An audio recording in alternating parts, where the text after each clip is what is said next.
Este programa contém reconstituições de pessoas e fatos reais. Alguns nomes foram mudados. Este programa é desaconselhável para menores. Ele contém imagens fortes que podem ser perturbadoras para algumas pessoas. É aconselhada prudência ao espectador. Um terrível assassinato duplo em Nova York deixa algumas famílias chocadas e uma médium temendo por sua vida. Eu sabia que iria continuar matando. Pensei que podia vir atrás de mim se soubesse que eu trabalhava no caso. Em Oklahoma, uma viagem de família vira um pesadelo. Com o sumiço de seus filhos, pais aterrorizados buscam as visões de uma médium. Já trabalhei em casos hediondos, mas essa criança me deixou arrasada. Essa menininha partiu o meu coração. Quando as pistas são escassas e as respostas evasivas, os investigadores às vezes recorrem a investigadores psíquicos. Desaparecidos.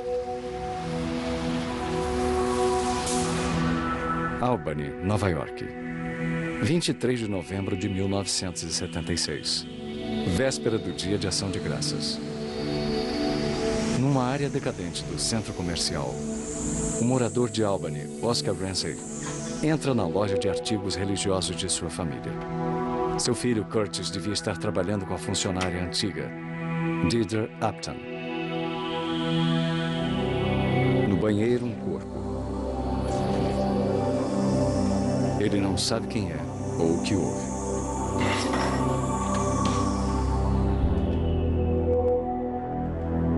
Vadios costumam entrar na loja. E encontrei uma pessoa caída no banheiro. Oscar diz à polícia que acha que tem alguém doente no banheiro.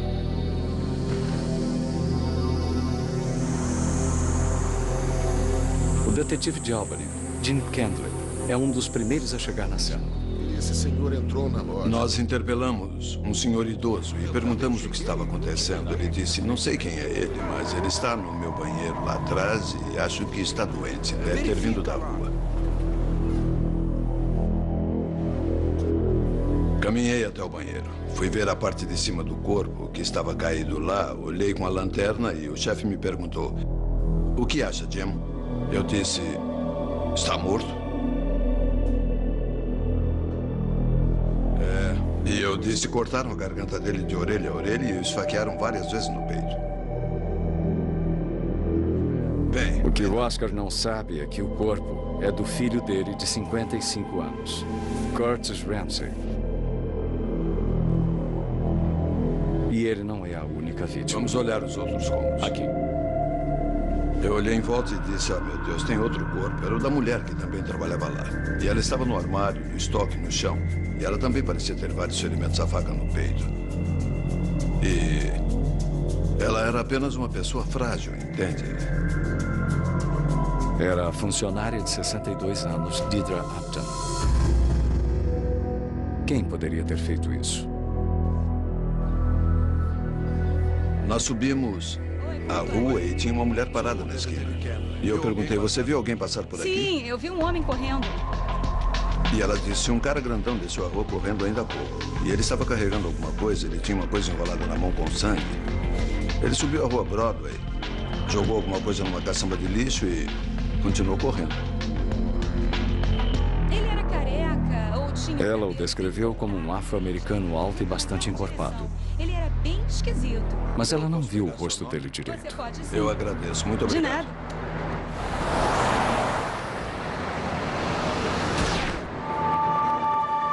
Na caçamba, no meio do lixo, os investigadores encontram uma batina de padre e uma luva, encharcados no que parecia ser sangue. Próximo dali, uma trilha de gotas de sangue. O criminoso, com certeza, se cortou.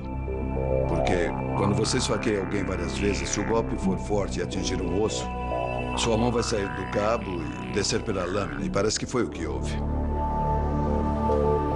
Os investigadores seguem a trilha de sangue, mas ela logo acaba. A termina aqui.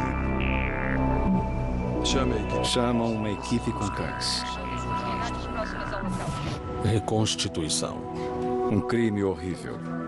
Um ataque selvagem de um homem com uma faca. Eu não conheço ninguém. E por quê? A registradora está aberta, mas só faltam poucos dólares. Bom, foi um homem que invadiu. A equipe com cães chega e tenta rastrear o assassino. O cão segue o cheiro por vários quarteirões. Contudo, o rastro termina perto de uma loja que vende móveis com desconto. Os detetives falam com os empregados, mas eles não viram nada. Sem qualquer outra prova, os investigadores verificam os registros de prisões por crimes semelhantes de acordo com o procurador Saul Greenberg. Queriam saber quem entrou em condicional há pouco. E sobre os métodos deles. Qual era a natureza dos crimes que eles cometeram?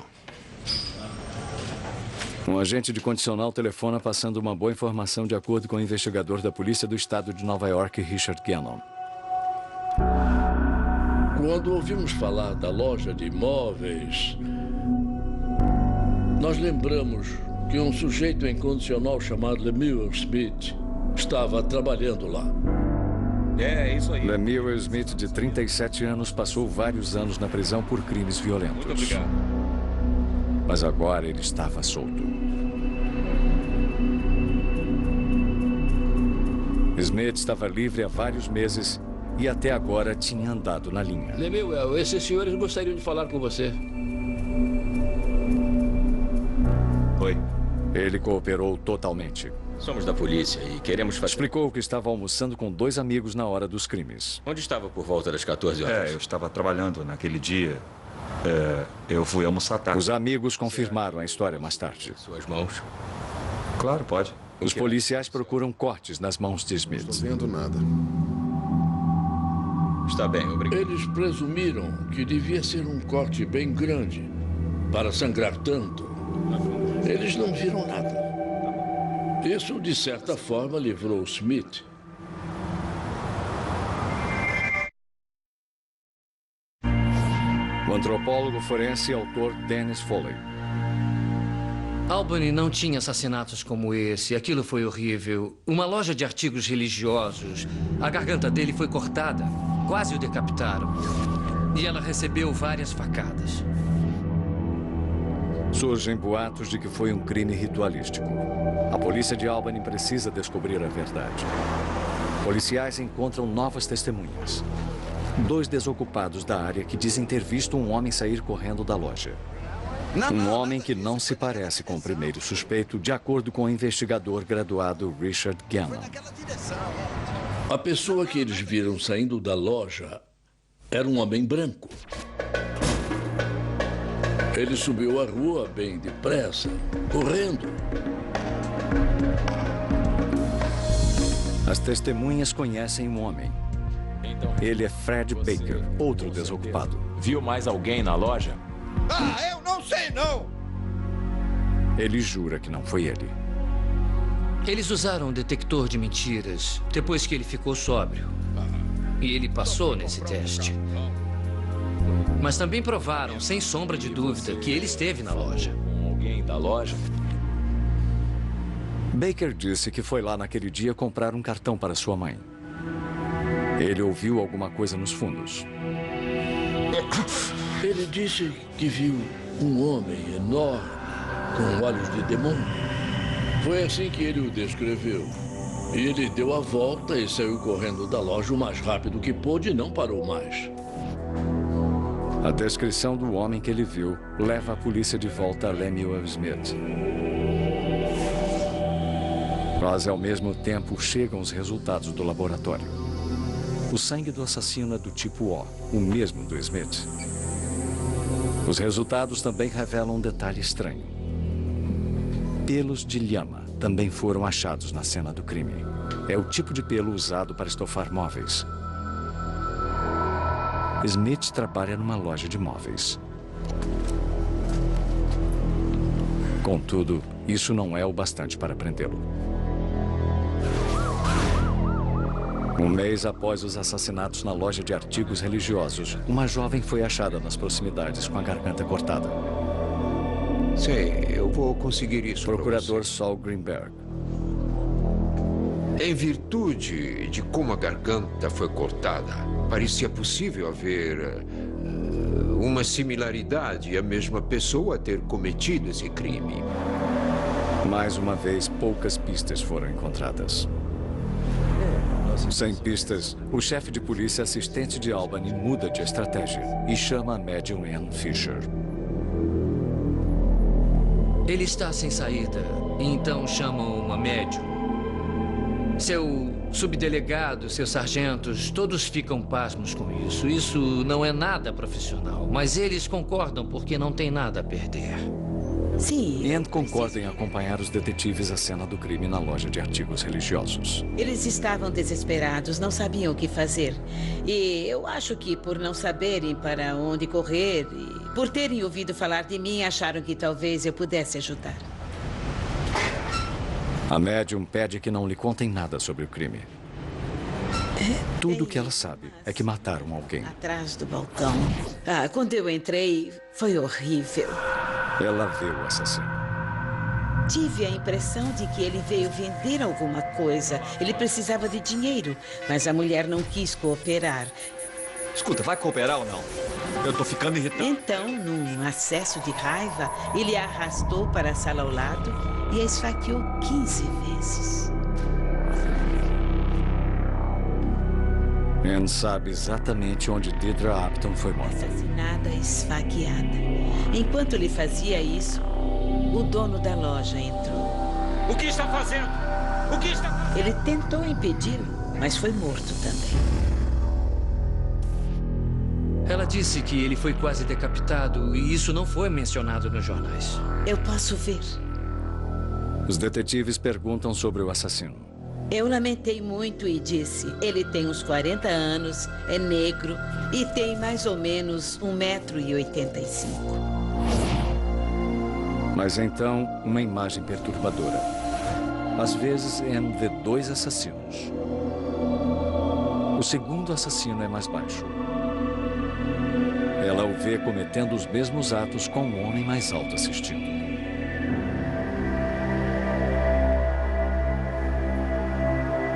Mas o segundo criminoso nem sempre está lá.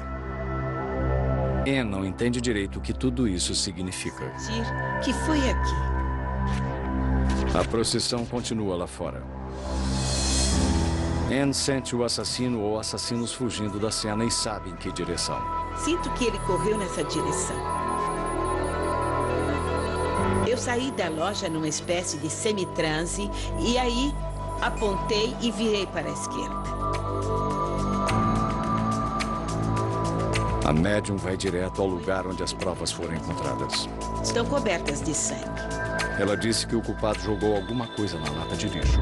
Roupas ensanguentadas. Ann leva os detetives pelo caminho que eles seguiram antes, quando acharam a trilha com sangue. Eu estava num semitranse, não num transe completo. Podia andar, conversar com eles e responder. Mas comecei a ver muita coisa e a sentir muita coisa. Ela sente um prédio onde o suspeito mora ou trabalha. Eu disse, é verde, fica por aqui. Eu sei que fica. Ela localiza o prédio. Sim, eu tenho certeza. A loja de móveis onde o suspeito Lemuel Smith trabalha. O investigador Richard Gannon acredita que Smith é culpado, mas precisa de provas. Nós tínhamos certeza. Não havia dúvida em nossas mentes. Era só uma questão de achar as provas que iriam incriminá-lo. A polícia examina o armário de Smith na loja onde ele trabalha. Coleta amostras de cabelo. Testes de laboratório mostram que o cabelo é microscopicamente semelhante ao da vítima Deirdre Apton. Mas isso foi antes da análise de DNA e não se pode afirmar que são iguais. Você tem que entender que podíamos prendê-lo. Mas aí você vai aos tribunais. Ele tem que ser julgado. E se as provas permitirem que o advogado de defesa ganhe fácil, então é inútil. Na loja, os policiais também acham as pinturas de Smith. E ele deixava os olhos vazios e botava papel alumínio atrás das pinturas. E o resultado era bem expressivo. Assustador, mas não era uma prova. 6 meses se passam sem nenhum acontecimento. 22 de julho de 1977. Ali perto, em Schenectady, Nova York, moradores descobrem o corpo de Janet Tolliver, de 22 anos. Nós não temos... Novamente, facadas violentas. Inúmeras facadas. E, novamente, nenhuma prova concreta. São inúmeras perfurações. Olha só. Uma testemunha alega ter visto Lemuel Smith próximo à vítima antes dela morrer. Temos uma pessoa... Mas a polícia não acha nada contundente que o ligue ao crime. E então, um mês depois, um advogado da localidade nota algo de errado. Sua secretária, geralmente responsável, não voltou do almoço. Ele liga para os pais dela na hora. E a família fica preocupada. Vou almoçar faz umas 3 horas e não a vejo desde então. Mas foram só algumas horas. Muito cedo para a polícia investigar. Isso não é do feitio dela. Atenção, unidade. A família tinha muitos amigos radioamadores. Eles combinaram de transmitir um boletim ou um aviso a cada 15 minutos descrevendo o carro dela. De forma incrível, o sistema funciona. Eu localizei o carro da moça de Um motorista que ouviu o boletim, vê o carro da secretária e chama a polícia pelo rádio. 531.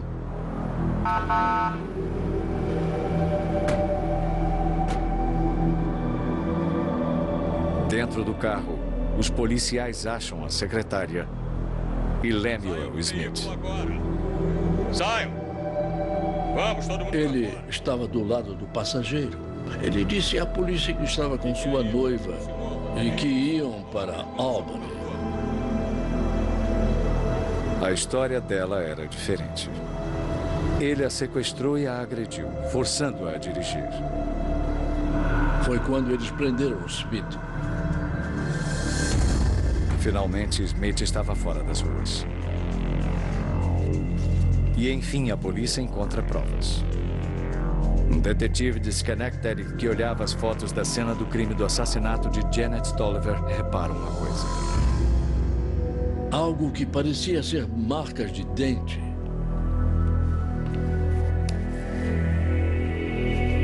Depois disso, nós fizemos moldes da arcada dentária do Smith. Primeiro, a polícia acusa Smith do assassinato de Tolliver. E os dois batem.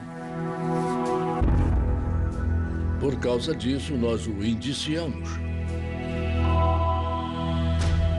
Primeiro, a polícia acusa Smith do assassinato da Tolliver. Na delegacia, eles notam uma coisa que os detetives não haviam percebido, de acordo com o autor Dennis Fowler. Esses senhores gostariam de falar com você. Inicialmente, os detetives que olharam as mãos dele olharam apenas a frente e as costas das mãos. Eles não olharam os lados.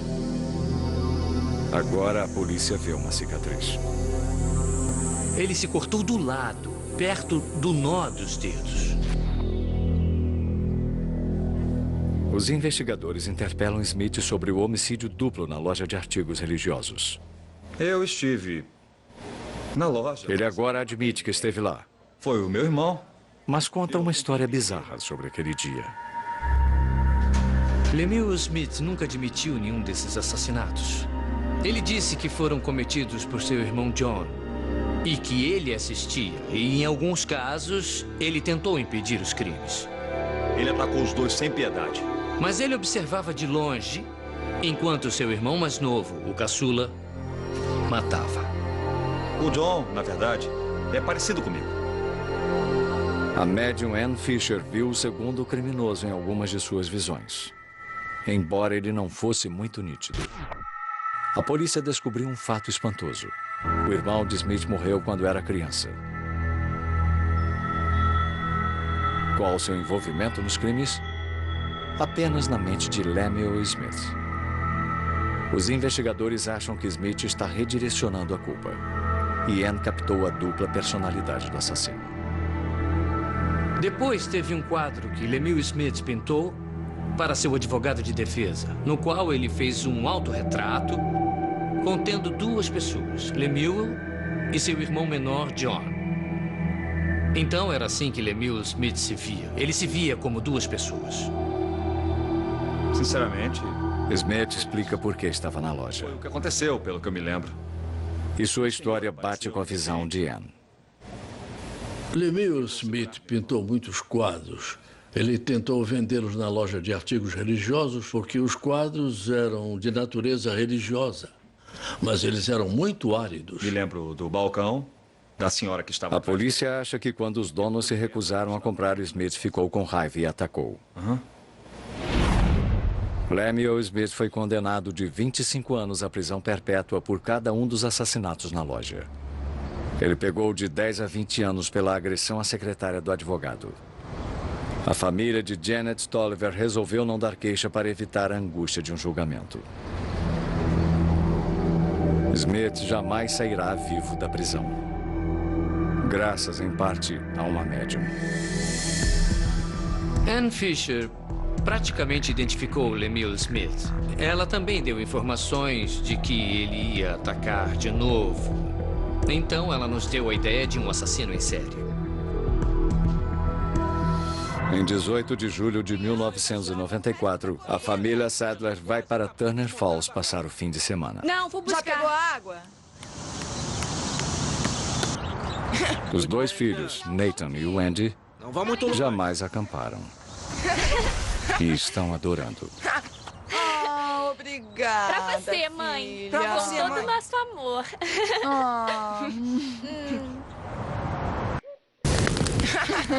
Naquela noite, os Sadler aproveitam sua primeira fogueira juntos. Você vai comer o seu, mãe?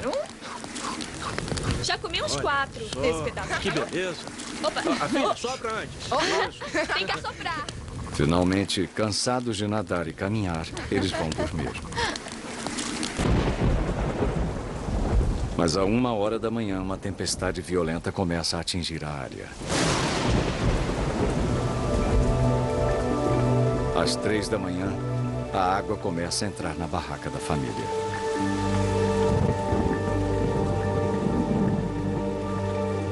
O pai e a mãe, preocupados, resolvem ir até Davis achar um hotel.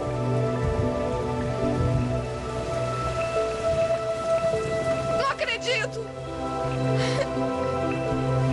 Pra trás, pra trás! Fiquem aí atrás!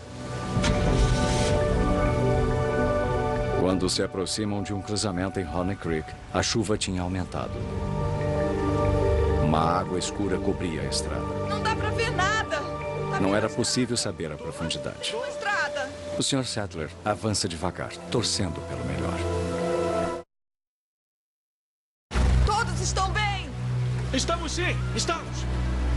Vagarosamente, a enchente impiedosa arrasta o carro para fora da estrada e o leva pela correnteza abaixo. Cuidado, cuidado! Segure-se!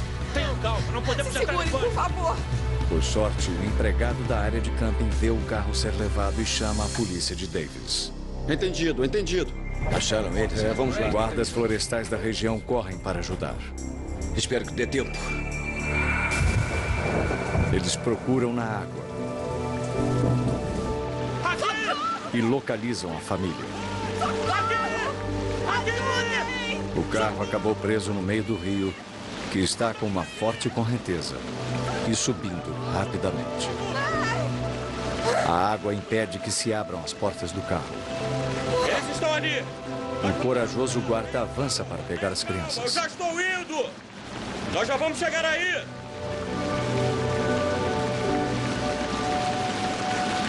Rápido! Com um estrondo, a água arranca o carro do lugar, empurrando-o 100 metros rio abaixo. O carro se soltou! Os guardas correm para achar outra posição para o resgate. Cuidado! A essa altura, outros campistas chegam para ajudar. Eles farão qualquer coisa. Mas o rio está forte demais. O Sr. Sadler consegue sair pela janela e tenta libertar a sua família. Mas a poderosa correnteza o puxa com violência, levando o rio abaixo. Ele desaparece na escuridão. E então, a enchente solta o carro novamente. E as pessoas veem impotentes o resto da família desaparecer. Em poucos minutos, mais policiais e bombeiros chegam. Eles precisam alcançar a família de algum jeito. O subdelegado da polícia de Davis, Darryl McCurtain. Foi muito difícil. Você se arrasta por entre os arbustos, as árvores e as pedras no tempo chuvoso no meio da noite. O carro não está mais visível. Estamos recebendo a informação. Eu estou aqui! A primeira boa notícia é quando o Sr. Sadler vai parar na margem. Ajudar a minha mulher, ela está lá embaixo, nas pedras. Ela não consegue andar. Onde as pedras estão? Eu não posso... Mas ele não sabe onde sua mulher e seus filhos estão. Não, fique aí mesmo, está bem? O senhor disse que ela estava mais abaixo, nas pedras? Tá mais certo, abaixo. vamos atrás dela e das crianças. A pequena equipe de resgate se espalha rio abaixo procurando algum sinal deles, afirma o chefe dos bombeiros Norman Chiplett. Ouvimos alguém gritando perto da área onde fica o Blue Hole. Aí fomos até lá e a encontramos na margem leste do rio. Meus filhos! Salve meus filhos! É a senhora Sandler, machucada, desorientada, sozinha. E aí ela começou a gritar que seus filhos tinham sumido. Por favor, tente se acalmar. Consegue andar? Ela disse que a enchente os arrancou de seus braços. Venha comigo. Pelo menos as crianças saíram antes do carro afundar. Achamos que eles provavelmente estavam vivos, pois eles eram jovens e deviam estar tentando, sabe, ficar na superfície ou alcançar uma margem do rio. Uma ambulância leva os pais às pressas para o hospital, enquanto os bombeiros e a polícia continuam em busca das crianças. Tínhamos uma descrição da roupa das crianças. E começamos a subir e descer as margens do rio, torcendo que estivesse em segurança. Eles procuram a noite toda. Não há sinal das crianças. Ao amanhecer, a chuva havia parado. Mas Honey Creek ainda é perigoso. A água no rio continuava subindo. Estava ficando mais fundo. E em um rio pequeno como aquele, a água corre muito rápido. Temos que achar essas crianças. A equipe de buscas está determinada a encontrar as crianças. Estão por aqui por perto, entendeu? Estudando o fluxo do rio, eles planejam uma busca metódica. É bem nessa área. Nossa meta era tentar localizar as crianças, então organizamos alguns grupos de buscas. Não podíamos procurar muito no rio, só podíamos andar pelas margens no primeiro dia, pois a correnteza estava bem forte. Eles esperam achar as crianças nas margens, com frio e molhadas, mas vivas. O grupo de buscas aumenta para quase 100, inclusive voluntários civis e policiais de municípios vizinhos. Contudo, apesar dos esforços, outra noite passa sem nenhum sinal das crianças. No segundo dia, o número de pessoas passa para quase 200. Uma grande quantidade para uma cidade tão pequena. Eu já estou no departamento há 20 anos e nunca vi nada parecido. Nunca participei de um resgate com tanta gente. A busca agora inclui a Guarda Nacional de Oklahoma e a Patrulha Rodoviária de Oklahoma. Esta é uma das partes incríveis desse caso. Todo mundo de áreas diferentes se reuniu para trabalhar junto. Organizações diferentes foram designadas para tarefas diferentes. E a maneira como trabalhamos juntos foi surpreendente. A enchente havia espalhado vários objetos na área de camping, o que atrasou a busca. Havia muitas coisas caídas no rio, sabe? Barracas, roupas, isopores e tudo mais. E era um volume bem grande e tínhamos que procurar no meio daquilo tudo. Cada item podia estar relacionado às crianças desaparecidas. Você achava um pedaço de roupa, uma boneca ou outro pertence. Isso te dava, sabe, isso te dava uma certa esperança. Pessoal, nós achamos alguma coisa aqui. E aí acabava não sendo nada. Mas havia falsas esperanças como essa todos os dias. Quando a correnteza diminui, mergulhadores do Serviço Nacional de Parques checam os locais mais fundos.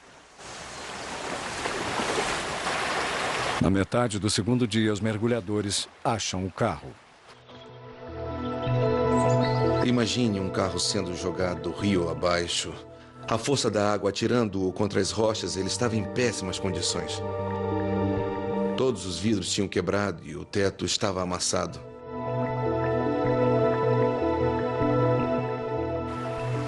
As pessoas que ajudavam nas buscas ficam com esperança, pois não há corpos dentro do carro.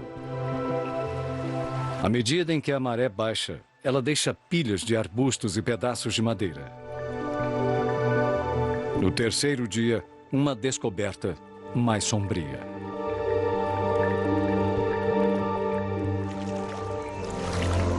Uma pessoa do grupo da Guarda Nacional. Estavam desobstruindo o rio. Estavam a 3 ou 5 quilômetros de onde o carro caiu. Ele começou a procurar e chamou outros homens para ajudar. Acho que encontrei alguma coisa.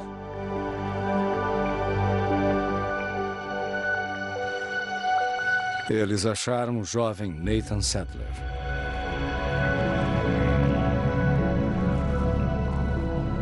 Acho que isso os deprimiu, porque, bem, eles acharam o menino. Estava morto. Os Sadler haviam perdido o filho. E em breve, chamarão uma médium para procurar sua filhinha. E aí eu pude sentir o medo dela. Como ela estava apavorada. O barulho como um rugido. As árvores se quebrando, o som era realmente ensurdecedor. Uma incrível sensação de solidão naquela menina. O subdelegado da polícia de Davis, Darryl McCurtain, sabe que Wendy tem uma chance de sobrevivência maior do que seu irmão mais novo. Sendo mais velha e nadando melhor, isso pôde dar a ela uma pequena chance de se salvar. O chefe dos bombeiros, Norman Triplett, lidera a busca. Eu falei com os pais e a família e disse que não estava desistindo, que eu ia continuar procurando pela menina. Nós tínhamos esperança de achá-la. Ela podia estar andando em algum lugar. Com o passar dos dias, a esperança diminui. Desanimados, voluntários precisam voltar à sua vida normal. Vá para o lado sul, dê uma olhada lá e verifique a área perto daquelas árvores. Os números foram diminuindo aos poucos, até termos menos de 10 pessoas procurando.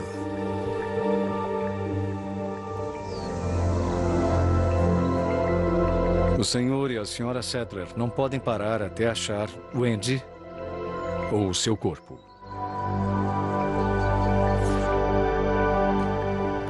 Depois de uma semana terrível sem notícias, a mãe abalada pega o número de telefone de uma médium que já ajudou famílias a achar crianças perdidas.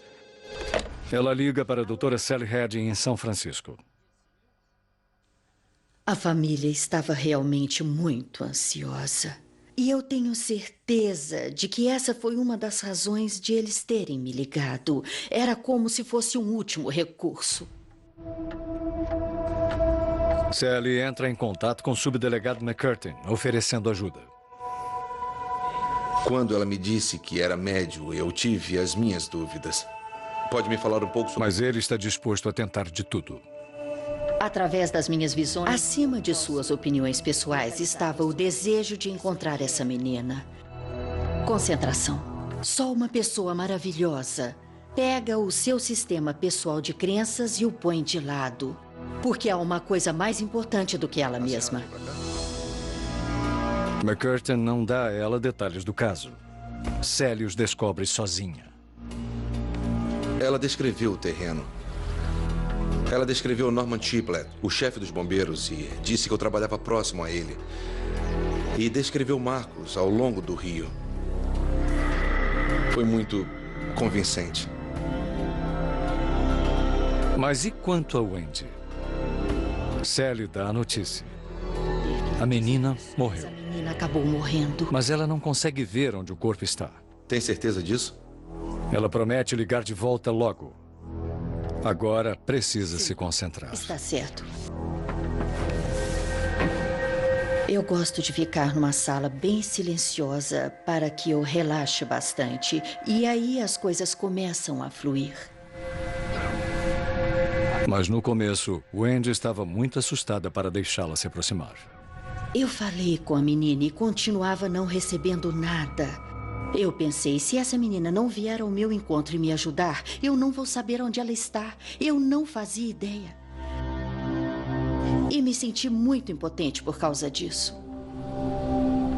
E no fim eu disse a ela que sua mãe não conseguia parar de chorar. E se ela pudesse me mostrar onde ela estava, eles poderiam enterrá-la e isso os ajudaria com sua dor. E se ela confiasse em mim o bastante para se afastar da luz, eu prometi que não ia machucá-la. E eu prometi que ela poderia voltar para a luz, que ela ficaria bem.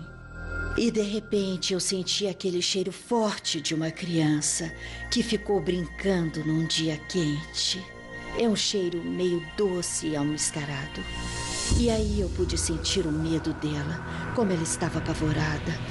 O barulho como um rugido, as árvores se quebrando. O som era realmente ensurdecedor, uma incrível sensação de solidão naquela menina.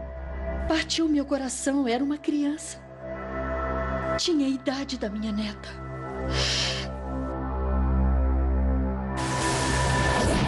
A menina pede ajuda a Sally. Antes de me mostrar onde ela estava, ela me mostrou um colar de diamantes, a cruz. Sua avó disse que ela o ganharia no seu aniversário de 16 anos. E ela o quer agora. E ela quer ser enterrada com ele. E eu prometi que conseguiria isso para ela. Sally liga para a Sra. Sadler e pergunta se prometeram a Wendy um colar com uma cruz de diamante. E a mãe ficou totalmente arrasada porque ela disse, sim, é a cruz da minha mãe. E minha mãe prometeu que ela ganharia a cruz aos 16 anos. Eu não acredito que sabe disso. Minha filhinha está em paz? E eu disse, com certeza. Ela está tão em paz que não queria se afastar do lugar onde está. Sally se concentra de novo e diz a Wendy que o colar está esperando por ela. Ela só precisa da ajuda da garota para achar o seu corpo. E aí ela me pegou pela mão e me levou o rio abaixo e me mostrou onde ela estava. Foi ela quem me mostrou, não eu. Eu vi à direita, descendo o rio, o casco de um barco de madeira. E aí, 50 metros depois, eu vi uma tubulação. A menina aponta para um lugar entre o barco azul e a tubulação. Sally percebe que Wendy está apontando a localização de seu corpo terreno. A tristeza é imensa.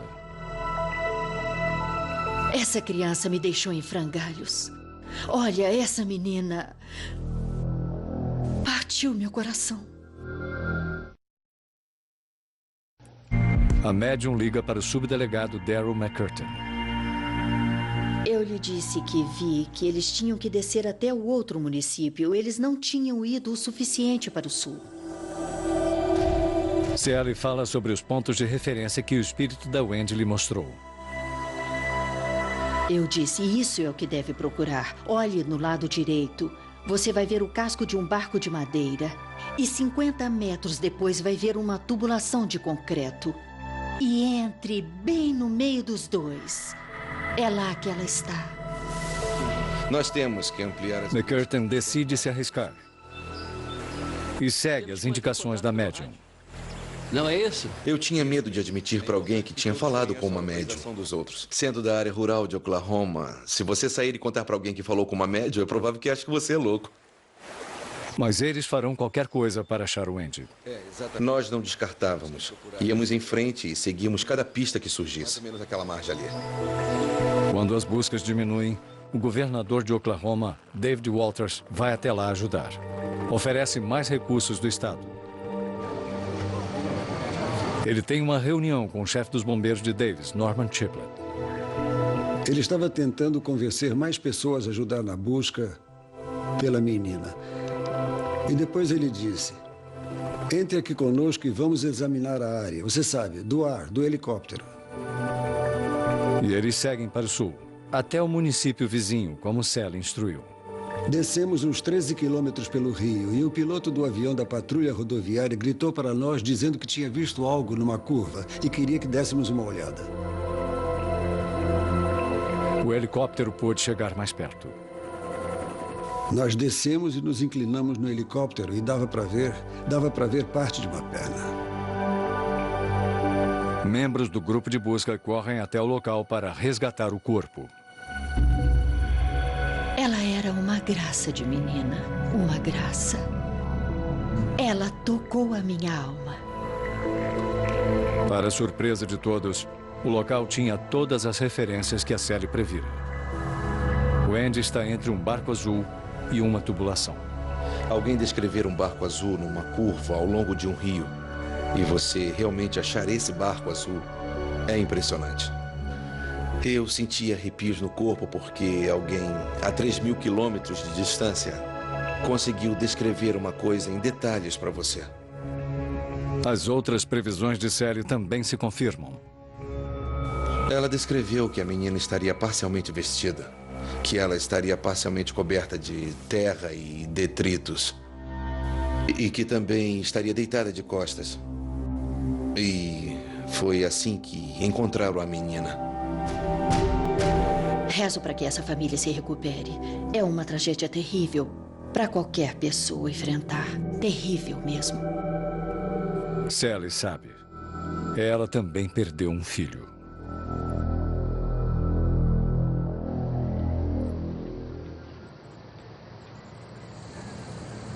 O senhor e a senhora Sadler podem finalmente deixar que seus 2 filhos descansem em paz.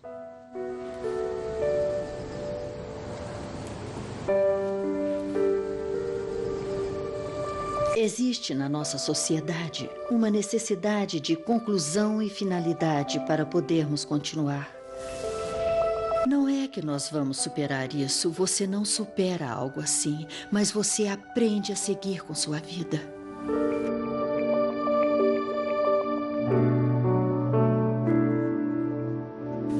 Eu creio que temos a habilidade de aprender lições com essas tragédias.